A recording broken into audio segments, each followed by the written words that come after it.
Aš kviečiu jūs paimti Dievo žodį šiandieną. Kviečiu Dievo žodį atsiversti Efeziečiam 5 skyrių. Šiandieną norėsiu pradėti tokią kelionę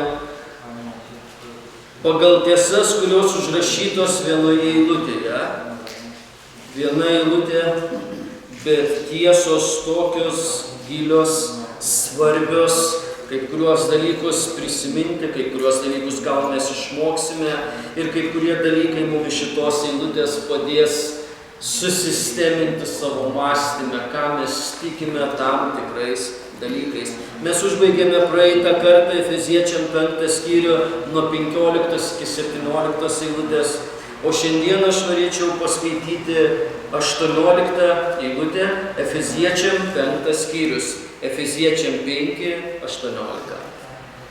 Ir nepasigerkite vyno, kuriame pasileidimas, bet būkite pilni dvasios.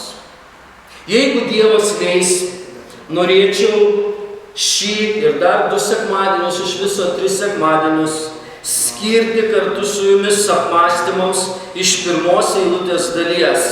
Ir nepasigerkite vyno, kuriame pasileidimas. Turiu prisipažinti, kad per savo 21 pamokslavimo metus, nuo 94 metų gegužės mėnesį, pirmą kartą savo tarnystėje pamokslausiu tokius 3 pamokslus, kurie susiję su vynu ir alkoholiniais gėrimais. Anksčiau pamokslaudavai kažkokį punktą, pažiūrėdavai kažkurias rašto vietas, greitai pamastydavai, bet šį kartą norėčiau, kad mes šiek tiek susikoncentruotume į šituos pamokymus. Norėsiu šį sekmadienį paskirti laiką ir priminti, ir prisiminti, ir užtvirtinti, koks yra Biblijos požiūris į girtuoklystę. Norėsiu kitą sekmadienį kartu su jumis pažvelgti į Dievo žodžio tiesas, kada Biblija leidžia naudoti vyną ir kaip tai reikėtų daryti. Ir taip pat norėsiu kitą sekmadienį, jeigu Dievas leis mums susirinkti, pažiūrėti į atskirus Biblijos žodžius, ką reiškia kai kurie žodžiai vynas Senajame ir Naujajame testamente. Tai labai turtingi žodžiai, kaip kur net labai skirtingi žodžiai, kur mes skaitome tik vieną žodį vynas lietuvių kalboje. Ir be abejonės šiandieną yra užduodamas klausimas, ar krikščionis gali kažkiek išgerti, ar Biblija leidžia, ar neleidžia, ką daryti. Aš gal neįsiu tokiais dalykais, taip, taip daryk, taip nedaryk. Bet aš norėsiu po to užduoti mums keletą klausimų, pamąstymų, kaip padaryti išmintingiausius sprendimus kiekvienam pagal Dievo žodį. Leiskite jūs paprašyti trumpai atsistoti, kad mes pasimelstume. Viešpatie, mes dėkojame tau, kad galime dabar nusilenkti prieš tave. Dėkojame už brangų, įkvėptą, neklystantį tavo žodį. Dėkojam, kad net ir šiandien tavo žodis turi galią, yra galingesnis, paveikesnis ir veiksmingesnis už bet kurį dviešmenį kalaviją. Padėk mums, Viešpatie Dieve, apšviesk per šventąją dvasią mūsų mintis, mūsų akis ir mūsų širdis. Padėk mums mokytis tavo tiesų ir prašau, kad tavo žodžio tiesos vestų mus ir padėtų panašėti į tavo sūnų. Per Viešpatį Jėzų Kristų viso to meldžiu ir dėkoju. Amen. Ačiū, malonėkit sėsti, Efeziečiam 5:18 ir nepasigerkite vynu, kuriame pasileidimas, bet būkite pilni dvasios. Prieš pradedant mums kalbėti apie kai kuriuos dalykus, mums reikėtų 18 eilutę sujungti su 17, kurią užbaigėme praeitą kartą. Ir mes kalbėjome 2 sekmadienius apie Viešpaties valią ir eilutė sako, nebūkite tad neprotingi, bet supraskite, kokia yra Viešpaties valia. Ir 18 eilutė prasideda ir nepasigerkite vynu, kuriame pasileidimas, bet būkite pilni dvasios. Nebūkite neprotingi, supraskite, kas yra Viešpaties valia. Ir nepasigerkite vynu, bet būkite pilni dvasios.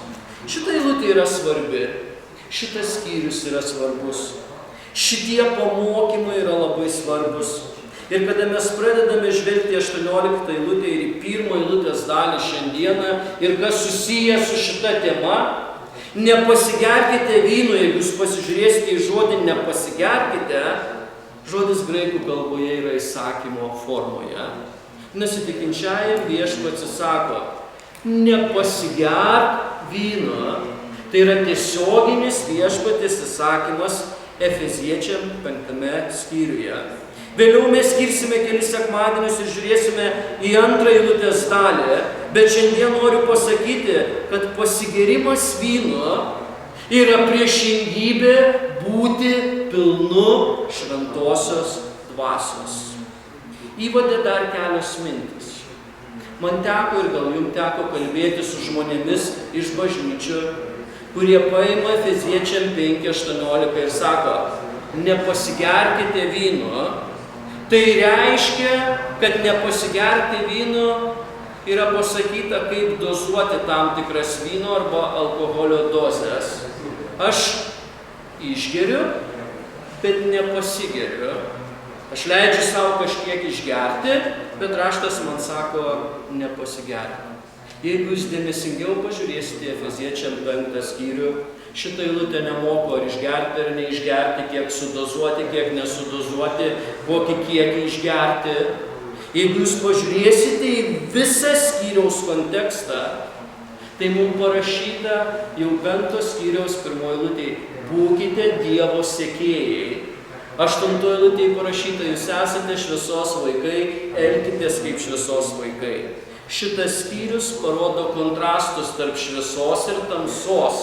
Šitas skyrius atskleidžia kontrastus tarp seno žmogaus gyvenimo ir gyvenimo žmogaus, kuris yra išgelbėtas. Todėl labai visą laiką svarbu, kad mes atkreiptume dėmesį į kontekstą. Mes turėtume įvade pasakyti dar kelias mintis ir apie jas pamastyti. Skirtingos evangelinės grupės šiandieną turi skirtingą požiūrį dėl vyno. Ir jūs turbūt skaitėte, girdėjote, diskutavote, kalbėjote. Mes turime pasakyti, kad net ir tos pačios denominacijos žmonės, kurie yra toj pačioj denominacijai, kurie net ateina į tą pačią bažnyčią, jie tam tikrose srityse turi skirtingą požiūrį dėl vyno. Leiskite man pasakyti labai svarbų sakinį. Kiekvienam turėtų būti aišku, kad vyno vartojimas ar nevartojimas pats iš savęs nėra dvasingumo požymis. Dar kartą pakartosiu. Vyno vartojimas, kažkiek vartojimas ar nevartojimas nėra dvasingumo požymis. Nepasiklyskime šitame. Kartais mes sakome, kadangi aš esu visiškas abstinentas ir visiškai neišgeriau, o kitas brolis arba sesuo išgeria vieno vyno taurę kažkada prie maisto, aš esu dvasingesnis. Jūs niekur nerasite rašte šitų dalykų. Šitas dalykas pats iš savęs nėra dvasingumo požymis arba matmuo. Mums reikia suvokti ir įvadę savo užtvirtinti, kad dvasingumas nusprendžiamas pagal vidinį stovį, o mūsų išoriniai poelgiai yra mūsų vidinio stovio išraiška. Šitoje vietoje mes turėtume nepasiklysti, nes vienas kitą galime pradėti kaltinti. O jeigu jis išgeria vyno taurę, jis ieško pasimėgimo tame. Bet leiskite jums pasakyti, daugelis tikinčiųjų šiandieną bažnyčiose ieško pasimėgimo bažnyčios veikloje. Daugelis žmonių ieško pasimėgimo religinėse apeigose. Mes kartais girdime liudijimus vienas iš kitų. Nuvažiavau į tam tikrą vietą ir ten atsigaivinau dvasiškai. Kitą savaitę klausiu, kaip tu laikaisi dvasiškai? Ai, vėl nieko gero. Reiškia, jūs radote pasimėgimą toj vietoje labai trumpai. Ir jūs galvojate, kad tai yra dvasingumas. Tikras pasitenkinimas yra Dieve, kada siela bendrauja su juo ir nusilenki prieš jį. Negerai, kada džiaugsmas randamas kažkur kitame. Todėl mes turime suvokti, kad šitie dalykai nepadaro mus dvasingesnių patys iš savęs. Šiandieną tiesos priminimai apie girtuoklystę. Ir mano pavadinimas pamokslo, kada kalbame apie girtuoklystę, labai paprastas. Raštas, tik Senas testamentas, tiek Naujas testamentas, raštas visada smerkia girtuoklystę. Kada mes apie tai kalbame, mes turime aiškiai tai įvardinti. Pirma tiesa – girtuoklystės baisi žala. Kada žmonės geria iki prisigėrimo, net ir visuomenėje daug žmonių nežiūri palankiai šitą dalyką. Girtavimai atvedė prie daug karinių pralaimėjimų, girtavimai atvedė prie tam tikrų valstybių griūčių, girtavimai atvedė prie daugelio moralinių nuopuolių. Gegužės 12 dieną 2014 metais Ženevoje, Šveicarijoje, Pasaulio sveikatos organizacija paskelbė labai svarbius duomenis. Lietuvių tautai arba lietuvių valstybei atiteko bronzos medalis. Aš nežinau, ar tuo gali didžiuotis. Gėrimo atžvilgiu Lietuva šiandieną lenkia tik dvi valstybės pasaulyje – Baltarusija ir Moldova. Net Rusija yra 4. vietoje, kada Lietuva 3. Tokia statistika Pasaulio sveikatos organizacijos.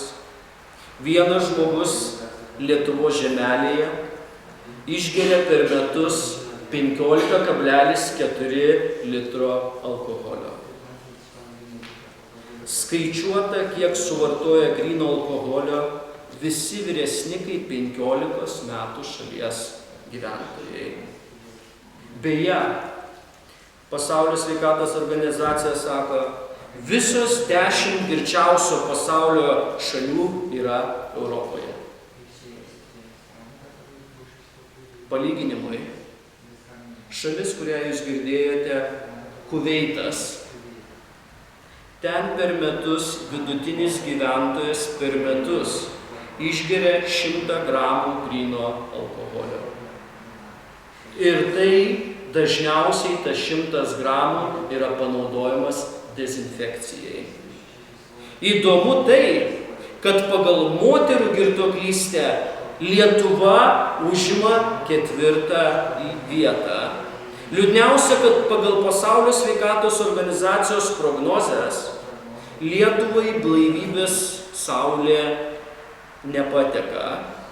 Prognozės rodo, kad jeigu taip viskas vyks ir toliau 2015 metais vienas žmogus sunaudos 16,2 litro alkoholio, o 2025 metais vienas žmogus sunaudos 17,5 litro alkoholio. Jeigu tai bus tiesa, 2025 metais būsime jau ne 3, o 2, o lenks mus tik Moldovai. Taigi tokia pasaulio, kuriame per metus nuo alkoholio miršta 3,3 milijonai žmonių. Per metus 3,300,000 žmonių. Nors beveik 2/3 gyventojų visai nevartoja alkoholio. Alkoholis pražudo žmonių gyvenimus. Statistika yra žiauri. Ir mes šiandieną be abejonės kalbame apie girtuoklystės baisią žalą. Antras. Pasigėrimas pagal Dievo žodį. Pasigėrimas pagal Dievo žodį. Pasigėrimas. Žodis apibūdinamas labai paprastai. Tai užtemimas nuo alkoholio. Tai gali būti kokios nors galvos smegenų dalies atjungimas. Ir tai padaro įtaką žmogaus gebėjimams. Jūs žinote, kad kada žmogus pasigėręs, prisigėręs, apsvaigęs nuo alkoholio, visa tai pakeičia jo mąstymą ir elgesį. Apsvaigimas įtakoja, kad nutrūksta normali kūno funkcija ir proto funkcionavimas.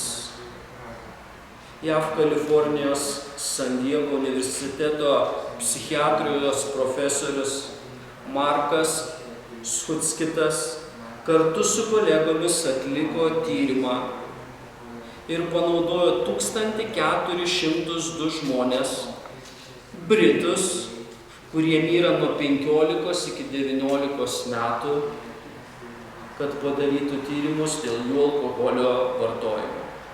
Paaiškėjo, kad iki 19 gimtadienio 90% šių paauglių bent kartą yra prisigėrę iki sąmonės netekimo. Apie pusę šių paauglių tai yra patyrę daugiau nei vieną kartą. Daugiau nei pusė patikino patirianti šią būseną bent kartą per metus. Tarp iki atminties praradimo prisigėrusių paauglių daugiau merginų nei vaikinų. Tai susiję, kad merginos sveria mažiau ir jų organizme mažiau alkoholį praskendančio vandens. Deja, prisigėrimas iki atminties praradimo dažnai vertinamas kaip linksmas, o ne kaip pavojingas dalykas. Profesorius sako, nesu tikras, ar žmonės supranta su prisigėrimu iki atminties praradimo susijusios pavojus. Atminties duobės pasitaiko, kai žmogus viršyja asmeninį alkoholio limitą. Alkoholiniai gėrimai tai depresantas, o kai dozė yra pakankamai didelė, depresantai pradeda kenkti atminčiai. Tokiais atvejais atrodo, kad žmogus budrus, tačiau jo atmintis nefiksuoja to, kas vyksta aplinkui. Tokių atminties duobių poveikis smegenims nėra detaliai ištirtas. Specialistai linkę teigti, kad poveikis tikrai nėra teigiamas. Žinoma, didelis alkoholio kiekis kraujuje neigiamai veikia atmintį ateityje, o atminties praradimas vartojant alkoholį aiškiai rodo, kad geriama per daug. Šie skirtumai yra susiję su alkoholio poveikiu, tačiau bet kuriuo atveju atminties praradimas vartojant alkoholį reiškia, kad geriama per daug. Specialistai teigia, kad ši problema didžiausia pavojų kelia jauniems žmonėms. Kai iš tikrųjų stipriai prisigeriama, atveriamas kelias dideliems bėdoms, patikino profesorius, turėdamas omenyje didesnį nelaimingų atsitikimų, muštynių tikimybę, o taip pat dalykus, dėl kurių vėliau gailimasi, pavyzdžiui, atsitiktinius lytinius santykius.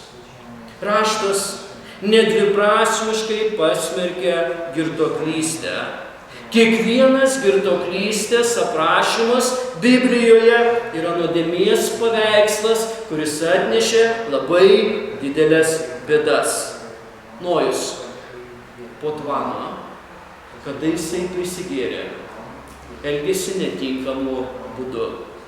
Loto dukteris nugirdė tėvą ir atliko kraujomaišos veiksmą. Baisu. Ben-Hadadas ir jo sąjungininkai karaliai buvo apsvaigę nuo alkoholio. Jie buvo nugalėti išskyrus Ben-Hadadą. Jis nebuvo nužudytas dėl Izraelio karaliaus Ahabo nepaklusnumo. Baltazaras surengė puotą namuose. Jie gėrė, garbino auksinius, sidabrinius, varinius, geležinius, akmeninius dievus. ir neužilgo iš apsvaigusio nedorėlio Baltazaro buvo atimta karalystė. Kaip kurie tikintieji Korinte pasigerdavo prieš Viešpaties atminimo vakarienę. Apie tai mes truputėlį vėliau kalbėsime. Kaip kurie iš jų buvo silpni, kaip kurie sirgo, kaip kurie užmigdavo, tai yra patirdavo fizinę mirtį. Girtuoklystės žala baisi. Pasigėrimas pagal Dievo žodį, Dievo žodis visada tai smerkia. Trečias. Prisiminkime patarlių knygos pamokymus dėl vyno ir alkoholio. Labai daug perspėjimo, labai daug pamokymų. Aš kviečiu savo Biblijose trumpam atsiversti patarlių 23 skyrių ir prisiminti kaip kurias eilutes, ką jos sako apie girtuoklystę konkrečiai. Patarlių 23 skyrius. Jūsų Biblijose. Ir kviečiu, kada jūs atsiversite patarlių 23 skyrių, pradėti žiūrėti nuo 19 iki 21 eilutės. Patarlių 23 nuo 19 iki 21. Mano sūnau, klausyk ir būk išmintingas. Tiesiu keliu vesk savo širdį. Pažiūrėkite, knygos užrašytojas kalba kaip tėvas. Mano sūnau, mano dukra, šitoj srity būk išmintingas, būk išmintinga ir tiesiu keliu vesk savo širdį. 20 eilutė, nebūk su girtuokliais ir nevalgyk su besočiais. Šiandieną nekalbėsiu apie persivalgymą, gerai? Nes mano tema girtuoklystė. Bet nebūk su jais. Ir toliau 21 eilutė sako, girtuokliai ir rajūnai nuskurs, o mieguistumas aprengs skarmalais.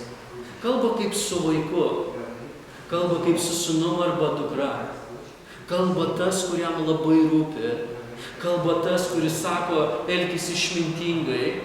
Kalba tas, kuris sako, vesk tiesiu keliu savo širdį. Pažiūrėkite į tą patį patarlių 23 skyrių, 29, 30 ir 31 eilutė. Patarlių 23, 29, 31. Kas vargsta, kas rūpinasi, kas skundžiasi, kas gauna kirčių be priežasties, kieno paraudusios akys. Tie, kurie ilgai sėdi prie vyno ir geria maišytą vyną. Nežiūrėk į vyną, kad jis raudonas, spindi stikle ir švelniai nuryjamas. Kalba, kada žmogus eina į girtuoklystę. Kalba apie tuos dalykus, kurie gali privesti. Į vyną pažiūri, kaip jisai atrodo. Neblogai, gražus, raudonas, baltas, gal dar kažkokiu ir aš nelabai plačiai susipažinęs su šitom sritim. Dabar jie truputėlį jau pradėjo kaip kur rašyti, tai kenkia jūsų sveikatai ir visuomenės gerovei. Bet būkime atviri, kad alkoholio pramonė sąmoningai nutyli apie labai rimtas pasekmes. Bet mes turime pasakyti kitą dalyką. Raštas nenutyli. Pažiūrėkite į 23 eilutę. Mes baigėme 23 skyrių, 32 eilutę, atsiprašau. Mes baigėme 301, nežiūrėk į vyną. 32. Galiausiai įsigelia kaip gyvatė ir suleidžia nuodus kaip angis. Tavo akis nukryps į svetimas moteris ir tavo širdis kalbės iškrypusius dalykus. Girtuoklystė, kada jinai yra praktikuojama, tavo širdis kalbės iškrypusius dalykus. Ta pati patarlių knyga. Jeigu jūs galėtumėte atsiversti kelis skyrius atgal ir pažiūrėti su manimi 20 skyriaus 1 eilutę, prisiminkime, kas parašyta juose. Patarlių 20 skyrius 1 eilutė. Vynas pasityčiotojas, stiprus gėrimas pašėlęs. Kas jais apsigauna, nėra išmintingas. Girtuoklystė nuveda žmogų į apgaulę ir paklydimą.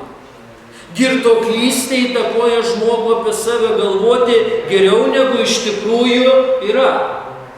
Girtuoklystė įtakoja žmogų laikyti save gudresniu, nekvailesniu. Jūs niekad turbūt negirdėjot, kad prisigėrė žmogus sakytų, aš esu dabar kvailesnis dėl šitos būsenos. Ne, jo kalbos iš tikrųjų atskleidžia, kad jisai gudresnis dažniausiai už visus. Žmonės, kurie stipriai įtakojami alkoholio, padaro daug neprotingų dalykų. Grįžkime, prašau, į patarlių 23 skyrių. Ir patarlių 23 skyriuje dar truputėlį kelios eilutės. 35.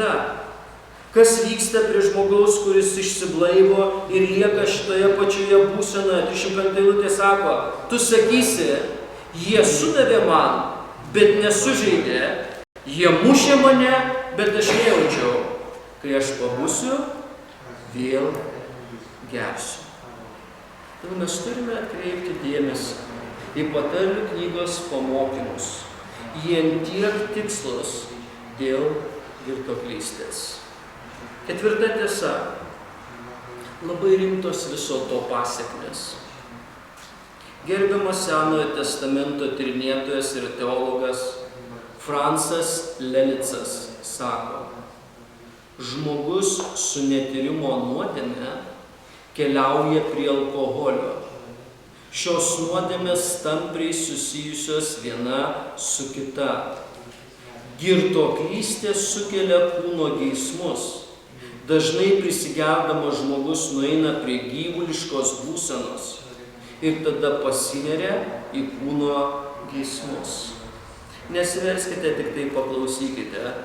Pranašas Izaijas 5 skyriuje 11 eilutėje sako, vargas tiems, kurie keliasi anksti rytą girtuokliauti ir sėdi iki vėlaus vakaro, kol įkaista nuo vyno. Izaijo 28 skyrius 7-8 eilutė sako, tačiau šie apsvaigo nuo vyno, svyruoja nuo girtuokliavimo, kunigas ir pranašas apsvaigę nuo girtuokliavimo, nežino, ką dara, jie klysta regėjimuose, suklumpa sprendimuose, visi jų stalai apvemti, nėra švarios vietos. Izaijo 28, 7-8. Raštas labai aiškiai atskleidžia girtuoklystės bjaurumą ir tragiškumą ir ką tai sukelia. 2006 metais Lietuvoje buvo paskelbti 2 nuosprendžiai. Vienas iš jų buvo paskelbtas 2006 metų sausio 19 dieną. Nusikaltimo esmė. 2006 metais buvo paskelbtas apkaltinamasis nuosprendis nusikaltimo aukos motinai ir jos sugyventiniui. Šie sugyventiniai bendrininkaudami žiauriai nužudė 6 metų vaiką, motyvuodami tuo, kad vaikas nemokėjo rašyti. Sugyventiniai buvo asocialūs, nuolat girtavo ir apsvaigę nuolat mokė vaiką rašyti. 2006 metais vasario 13 dieną buvo paskelbta nutartis baudžiamojoje byloje numeris 1-94-348-06. Nusikaltimo esmė. Apsvaigusi nuo alkoholio motina savo bute pasmaugė dukrą, prieš tai sudavusi 12 smūgių rankomis ir kojomis. Girtuoklystė yra bjaurus dalykas. Jūs žinote, kad girtuoklystė yra viena iš kūno nuodėmių arba kūno darbų. Jūs turbūt atsimenat Galatam 5, 19, 21. Kūno darbai aiškus: paleistuvavimas, ištvirkavimas, netyrumas, gašlavimas, stabmeldystė, burtininkavimas, priešiškumai, nesantaikos, pavyduliavimai, piktumai, vaidai, nesutarimai, susiskaldimai, pavydai, žmogžudystės, girtavimai, orgijos ir panašus dalykai. Įspėju jūs, kaip jau esu įspėjęs, jog tie, kurie taip daro, nepaveldės Dievo karalystės. Jeigu girtuoklystė yra pastovus gyvenimo būdas po žmogų, girtuoklystė, tai žmonės nepaveldės Dievo karalystę. Bet šitoje vietoje, kada mes kalbame apie labai rimtas vis pasiekmes, jeigu jūs susidurėt su žmogum, kuris paniręs į girtuoklystę, retorinis klausimas savo užsitvirtinti mintise: ką jūs pirmiausiai jam pagal Dievo žodį turėtumėt apie tai pasakyti? Prašau, nežaiskite. Kaip kurie sako, paveldė iš savo senelio. Genetika. Aš dabar noriu privesti jūs prie pagrindinio dalyko mėnesio. Kaip kurie sako, vargšas, sergantis žmogus turi rimtą ligą. Jeigu mes pažiūrėsime į Dievo žodį, pirmiausiai tai yra nuodėmė. Pirmiausiai tai yra nuodėmė. Ligos, proto, kūno paveikimas – tai yra tik pasekmės. Tai yra tik vaisiai. Girtuoklystė turi būti išpažinta kaip nuodėmė, tik tada Dievas padės su ją kovoti. Apaštalas Petras moko, kad įtikėjęs asmuo palieka pagonišką gyvenimo būdą. Paklausykite, prašau, 1 Petro 4:3.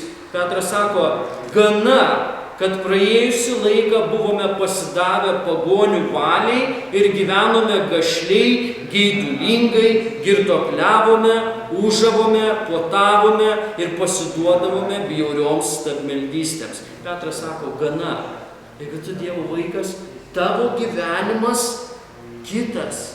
Paulius sako Romiečiam 13, kaip dieną elkimės dorai, nepasiduokime apsirijimui ir girtavimui. Paulius sako Tesalonikiečiam laiške, todėl nemiegokite kaip kiti, bet budėkime ir būkime blaivūs. Kada mes kalbame apie girtuoklystę, mes turime suvokti iš Dievo žodžio, kad Paulius rašydamas korintiečiams sakė, nebendraukite su tuo, kuris vadinasi brolis. Bet atsimenat, yra ištvirkėlis, gobšas, stabmeldys, keikūnas, girtuoklis. Jeigu žmogus ateina ir sako, kad aš įtikėjęs, kad jis pastoviai girtauja, jeigu jis nepriima pagalbos, jeigu jis nepriima patarimų, jeigu jis nepriima pamokymų iš Dievo žodžio, tada sako, su tokiu vadinamu broliu jūs nebendraukite. Taip raštas moko. Vėlgi mes grįžtame 1 Korintiečiams 6, sako, neteisėjai nepaveldės Dievo karalystės. Girtuokliai yra irgi toje kategorijoje. Todėl šitoje vietoje aš noriu paklausti jūsų vieną klausimą, prieš užbaigiant 4 tiesą. Ar krikščionis gali sukristi girtuoklystėje? Ar krikščionis, tikras atgimęs iš šventosios dvasios asmuo, gali sukristi girtuoklystėje? Taip kaip ir kiekvienoje kitoje nuodėmėje. Bet krikščionimo gyvenimas negali būti charakterizuojamas girtuoklystė arba bet kokia kita nuodėmė. Tai nėra gyvenimo būdas, tai nėra kas charakterizuoja krikščionį. 5. Kur slypėjo viso to šaknis, kada Paulius rašė Efeziečiam? Grįžkime į Efeziečiam 5 skyrių, 18 eilutę. Ir kur slypėjo viso to šaknis. Efeziečiam 5:18. Pirma eilutės dalis sako, nepasigerkite vynu, kuriame pasileidimas. Šitoje vietoje reikėtų pagirti lietuvių kalbos Biblijos vertėjus, kuriame pasileidimas. Šitoje vietoje rusų Biblijoje nėra labai tikslaus vertimo.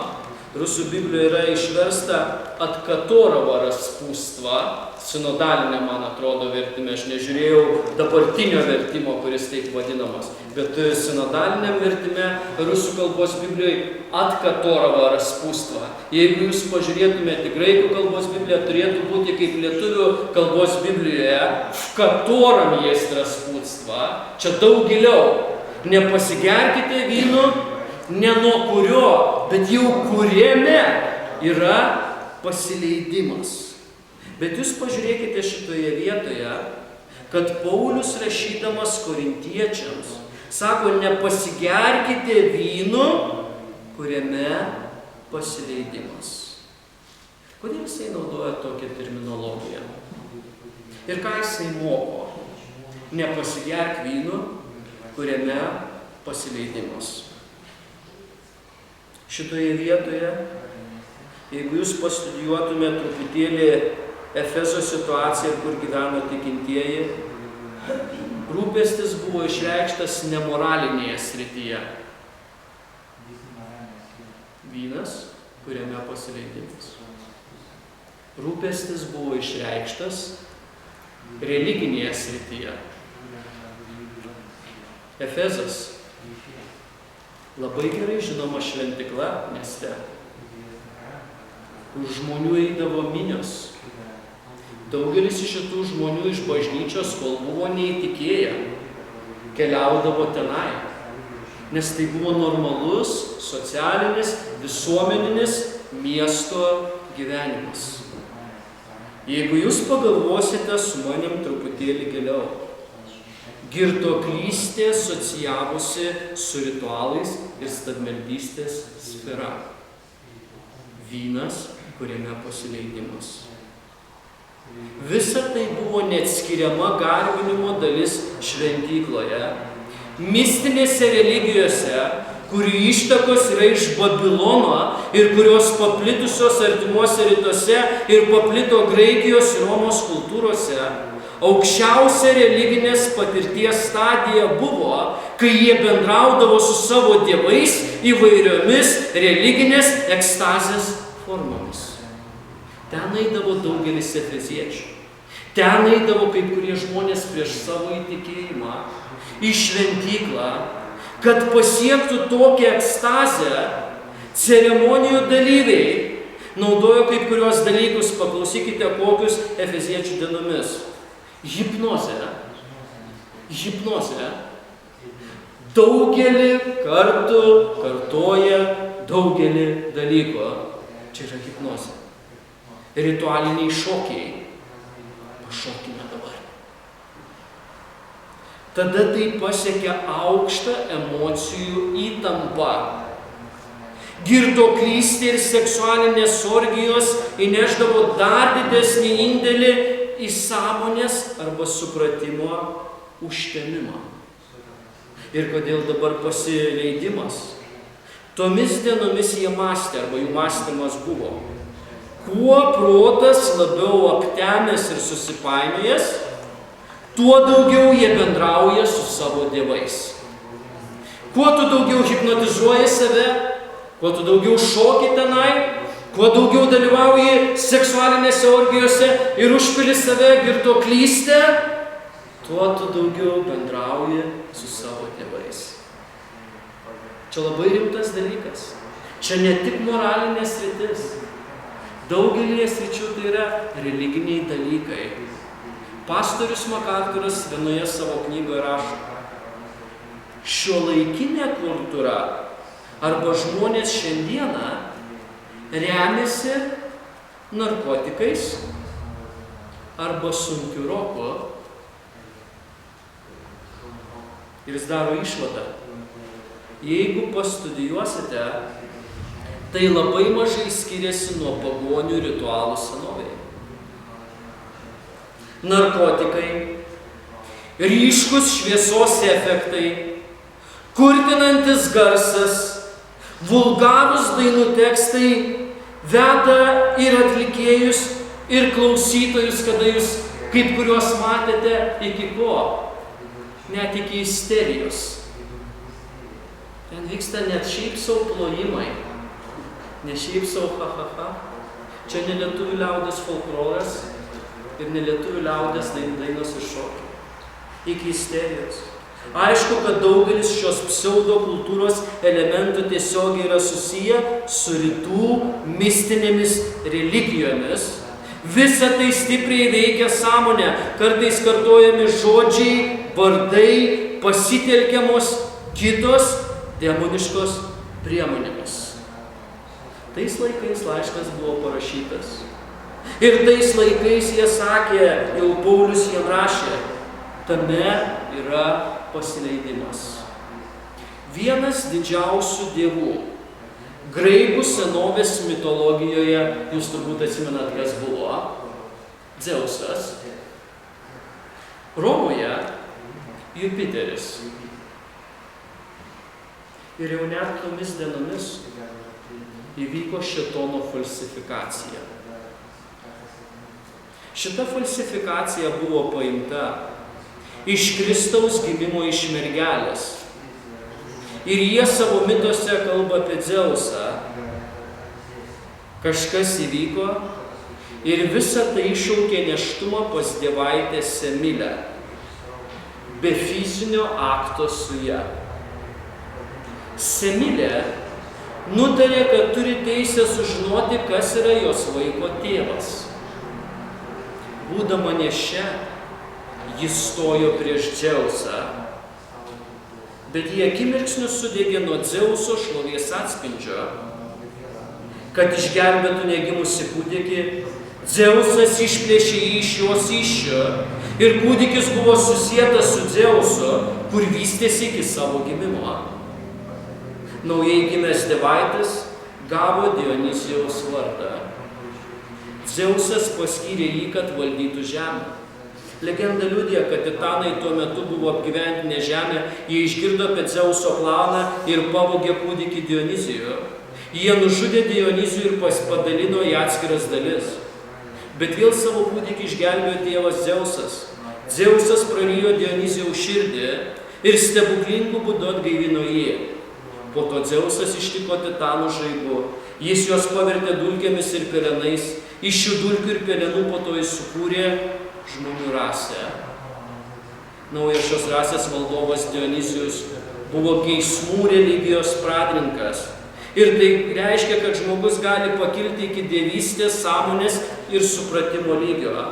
Ši sugalvota mistinė sistema į save įtraukė trankią muziką, gašlius šokius, seksualinius iškrypimus, maistą, žalią mėsą, kuri buvo aukojama stabams ir visada vykdavo girtuoklystė.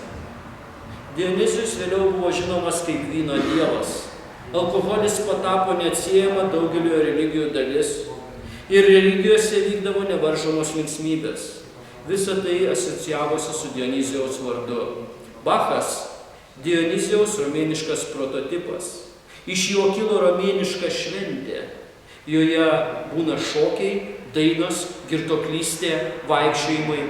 Ir beveik 2000 metų ši šventė siejama su seksualinėmis orgijomis ir girtuoklystėmis.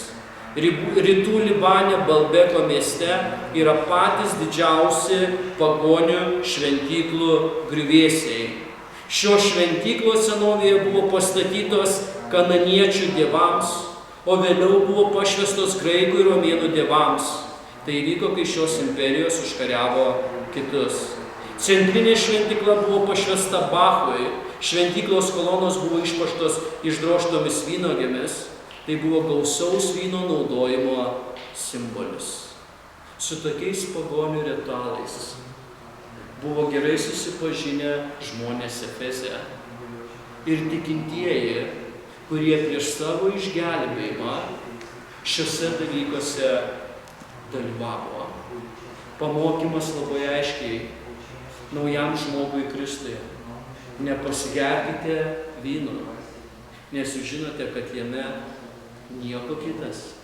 Girtuoklystei yra pasileidimas. Paskutinė tiesa, svarbus pamokymai iš rašto bažnyčiams. Vieną iš jų mes turime Efeziečiam 5:18. Nepasigerkite vyno, tame pasileidimas. Mums reikėtų šitą pamokymą susieti su tai, ką Paulius rašė Korinto tikintiesiems. Ir grįžtų prie to, ką jau minėjau anksčiau. Prieš viešpatės atminimo vakarienę, kaip kurie Korinte nusigerdavo. Ir Paulius 1 Korintiečiam 10 skyriuje ir 11 skyriuje aiškina vakarienės esmę. Ir 1 Korintiečiams 10 jisai sako 16 eilutėj: ar laiminimo taurė, kurią laiminame, nėra bendravimas Kristaus kraujuje? Argi duona, kurią laužome, nėra bendravimas Kristaus kūne? Ir po to 1 Korintiečiam 10:20-21 sako: ne. Bet pagonys aukodami aukas, ar atsimenat, kam aukoja? Demonams, o ne Dievui. Ir aš nenoriu, kad jūs būtumėte demonų prabendrininkai. Jūs negalite gerti viešpatės taurės ir demono taurės. Negalite sėdėti prie viešpatės stalo ir prie demono stalo. Nes 1 Korintiečiam 11:20-21 jisai sako: jūs susirinkate kartu, bet ne viešpatės vakarienės valgyti. Kiekvienas paskuba suvalgyti savo maistą ir vienas lieka alkanas, o kitas nusigeria. Jeigu jūs tai praktikuojate, jeigu tai yra girtuoklystė, tai ne viešpatės taurė. Jūs gerite visai kitą taurę. Ir Paulius aiškina tai labai aiškiai. Brangieji, tai, ką mes paskaitėme šiek tiek iš graikų mitų ir legendų, pripažinkime, šėtonas yra vagis ir melagis. Ir ką jisai dažniausiai pavogė? Tai, kas yra švenčiausia. Ir jūs dar vieną dalyką, prašau, neužmirškite pagal raštą. Šėtonas visą laiką kovoja dėl vieno svarbaus dalyko. Tai yra žmogaus protas. Ir net Petras mums sako, kaip tikintiesiams savo laiške: būkite blaivūs ir budrus, nes jūsų priešininkas velnias ką daro? Slankioja aplinkui kaip ramus avinėlis, kad jūs paglostytų. Slankioja aplinkui žiūrėdamas, kurį galėtų praryti. Velnias naudoja būdus, kad nebūtų mąstoma sveikai. Pristokim šitoj vietoj. Be Dievo pagalbos, net kada mes esame blaivus, mums sunku sveikai mąstyti. Ar jūs tai pripažįstat? Be Dievo pagalbos, be šventosios dvasios vedimo, net kada esi blaivus, sunku blaiviai mąstyti. Velnias vagia tai, kas yra švenčiausia, ir jis tai daro savo klastose. Viena bežionė pamatė, kad jos šeimininkas geria degtinę.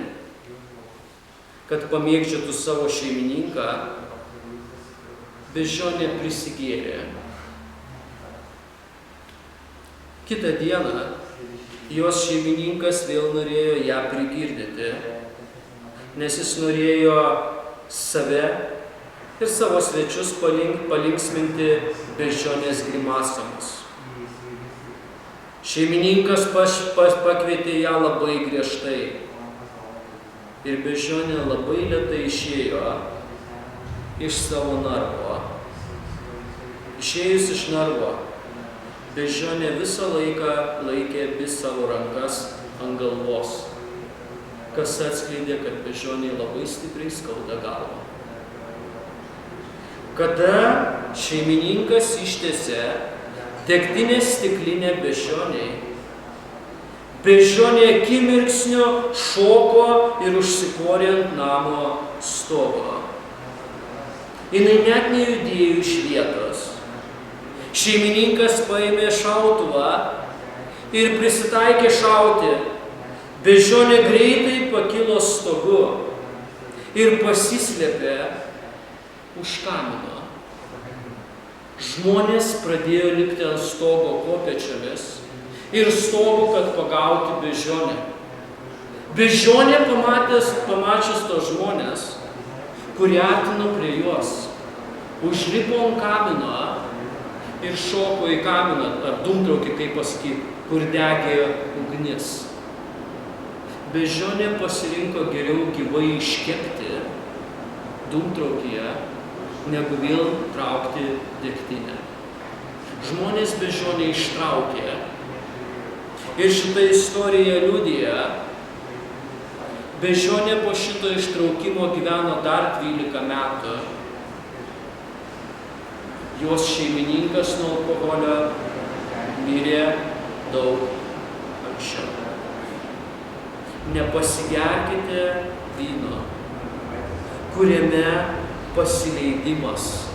Mes matome, kad tai nėra vien tik tai moralinė, bet ir religinė sritis. Bet mes turime suvokti, kada žvelgiame į Efeziečiam į mūsų dienas ir ką moko Paulius, kad visas šitas dalykas girtuoklystė susijusi su Dievo tvarkos ir garbinimo iškraipimo. Tikintysis randa pasitenkinimą ir džiaugsmą, kai yra pilnas šventosios dvasios. Tikinčiajam nereikia netikrų, žeminančių, ardančių, stabmeldiškų metodų. Šiais metodais naudojasi pasaulis. Tikinčiajame gyvena šventoji dvasia ir teikia gerovę ir džiaugsmą. Kontekstas rodo, kur nuveda girtuoklystė ir kaip tai buvo susijusi su stabmeldystė. Leiskite man užbaigti šiandieną dar vienu pavyzdžiu. Viename mieste žmonių dėmesį patraukė žmogus. Jis atėjo prie durų, kur buvo kavinė, su metru rankose. Ir po kurio laiko paskelbė 85 centimetrai plotis, 2 metrai aukštis. Visiškai nedideli išmatavimai. Tik 2 metrai viršų, 85 centimetrai į plotį. Nedidelės durys. Žmogus, stovėdamas prie šitų kavinės durų su metru, pasakė: kažkada pas mane buvo namai,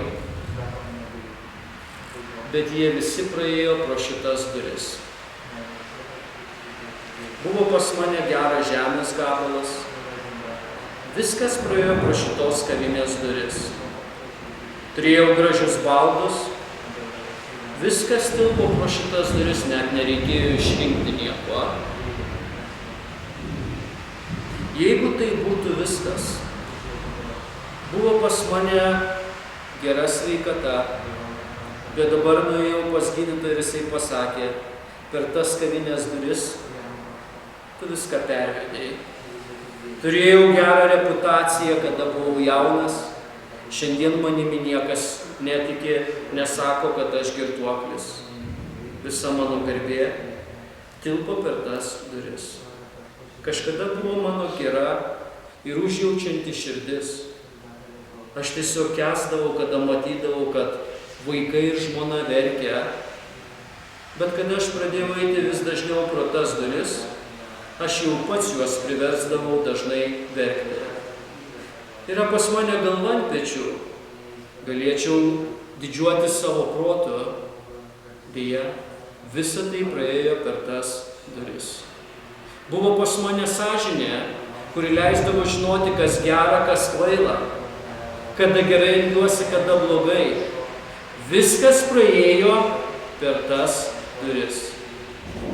Dažnai išeidavau per tas duris iš kavinės su labai linksma daina, bet visada savo širdyje aš buvau nelaimingas. Po šitų žodžių jisai išėjo. Daugelis stovėjusių klausė ir po to, kaip jis išėjo, sakė, jis teisus, jis pasakė tiesą, bet po kelių sekundžių visa šita minia nuėjo pro tas duris. Kodėl? Jie nuėjo kaip vergai ten, kur juos siuntė jų šeimininkas. Jūsų tėvas yra velnias, ar ne? Ir todėl mes šiandien kalbame, kad tik Dievas gali pakeisti prigimtį, kad tik Kristaus auka gali išgelbėti ir kad tik jame randi tikrą, džiaugsmingą pasimėgimą. Ir kada mes kalbame apie girtuoklystę, raštas dėl to labai aiškus. Jeigu tu šiandien išgelbėtas, tai tavo gyvenimas atspindi šviesos vaiko gyvenimą. Ir atspindi visai kitus dalykus, bet ne pasileidimą. Jeigu tu be Kristaus šiandieną, bėk prie kryžiaus, prašyk atleidimo pas Dievą, atgailauk prieš jį ir tikėk tik juo sūnumi. Tik jis vienas gali pakeisti širdį, tave išgelbėti ir padaryti tave naują žmogų Kristuje. Nepasigerkite, nes tame visada yra tik pasigydymas. Pasimelskime prašau visi kartu.